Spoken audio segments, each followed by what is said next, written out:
आदिवंदू या भगवंता, आदिवंदू या भगवंता, मायभूमी भारत माता।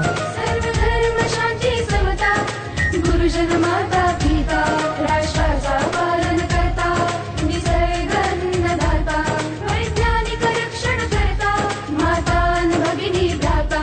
स्मरू पुराण बायबल गीता, स्मरू पुराण बायबल गीता, आता गिरू एकच कित्ता, आता गिरू एकच कित्ता। आळवूया गुणवत्ता, गुणवत्ता, गुणवत्ता, गुणवत्ता, गुणवत्ता, ध्यास आमचा गुणवत्ता, गुणवत्ता, गुणवत्ता, गुणवत्ता, गुणवत्ता, ध्यास आमचा गुणवत्ता।